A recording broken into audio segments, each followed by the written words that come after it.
Merci, bonsoir. Mesdames et messieurs, le patrimoine ne se limite pas aux monuments physiques et à l'architecture. Le patrimoine concerne l'identité et les valeurs des êtres humains à qui ce patrimoine appartient.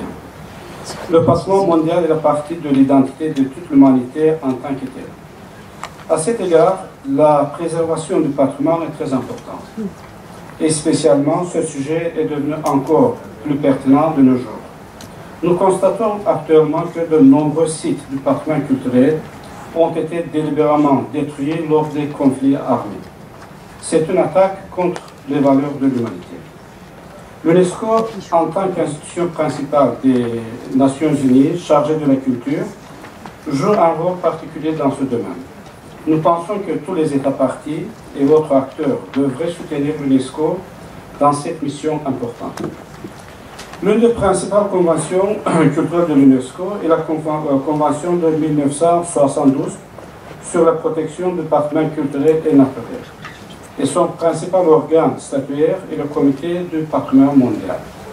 Ce comité traite des questions aussi importantes que l'inscription de nouveaux sites sur la liste du patrimoine mondial et l'examen des rapports sur l'état de conservation des sites déjà inclus dans cette liste. Je suis fier de mentionner que l'année dernière à Bahreïn, lors de la 42e session du comité, l'Azerbaïdjan a été élu à la présidence de cette instance réputée et que cette année, du 30 juin au 10 juillet, nous organisons le 43e session du comité du patrimoine mondial. Donc le président du comité est Richard Kazgarev, ministre de la Culture de l'Azerbaïdjan. Nous pensons que l'élection de la présidence est une reconnaissance claire des engagements et des contributions de mon pays dans le domaine de la protection du patrimoine. En tant que pays concerné par le conflit et la destruction du patrimoine culturel, nous attachons une grande importance à la préservation du patrimoine au niveau national et international. Et nous ferons de notre mieux pour que la session du comité se déroule sans encombre et avec succès cet été à Bakou. Comme j'ai dit précédemment, la protection du patrimoine est essentielle et nous devons mobiliser encore plus de ressources à cette fin.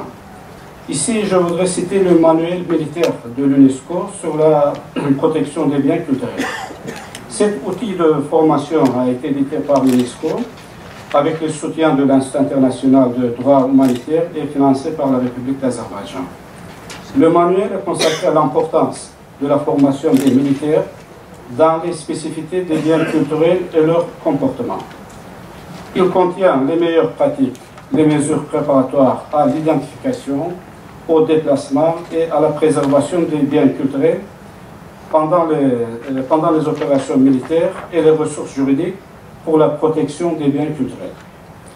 Les dernières années, l'humanité rencontre une autre forme de menace contre le patrimoine culturel et religieux. Ce sont les attaques terroristes effectuées dans différents coins du monde contre les églises, synagogues, mosquées et temples. En effet, dans le résultat de ces attaques, ce n'est pas seulement notre patrimoine qui est détruit, mais également ce sont nos traditions qui sont ciblées. C'est la raison pour laquelle nous devons également penser comment protéger ce patrimoine en face des actes de barbarie. Outre la destruction du patrimoine lors des conflits armés et des attaques terroristes, il existe également des catastrophes naturelles et des accidents. À cet égard, je voudrais, avec un grand regret, mentionner l'incendie de Notre-Dame de Paris survenu récemment et que nous a rendu très triste. Nous devons être unis dans les efforts de préservation et de restauration de ces perles du patrimoine mondial. L'équilibre entre la préservation du patrimoine et le développement durable est un autre sujet de discussion intéressant.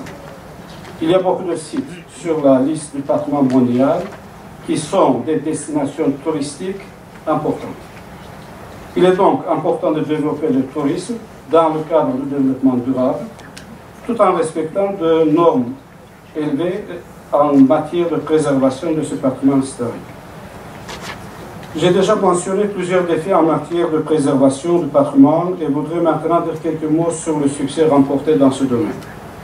Comme je l'ai mentionné précédemment, l'UNESCO est très active dans le domaine de la préservation du patrimoine et le Centre du patrimoine mondial fait beaucoup dans ce but. Parmi d'autres, nous pouvons citer le cas de Tombouctou au Mali. Il est agréable de mentionner que l'UNESCO et l'Union européenne se sont engagés de financer la restauration du patrimoine culturel de Tombouctou. La reconstruction de ce patrimoine culturel détruit contribuera non seulement à la réconciliation des communautés, mais aussi à la redynamisation du secteur économique de la région.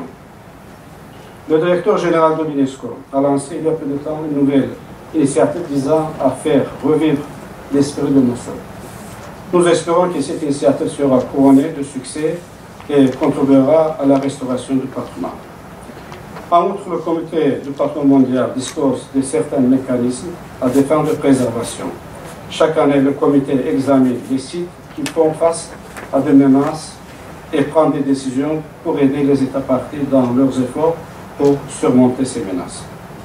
Dans le cadre de cet exercice, je voudrais également remercier des organisations consultatives telles que le Conseil international des monuments et des sites, donc la directrice générale vient de parler, l'Union internationale pour la conservation de la nature et le Centre international d'études pour la conservation et la restauration des biens culturels, et bien entendu le Centre patrimoine du mondial de l'UNESCO. En fin de compte, je tiens à réaffirmer que notre patrimoine et notre richesse est trésor. Nous devons être unis et utiliser tous nos efforts afin de mieux préserver pour la génération future. Je vous remercie de votre attention.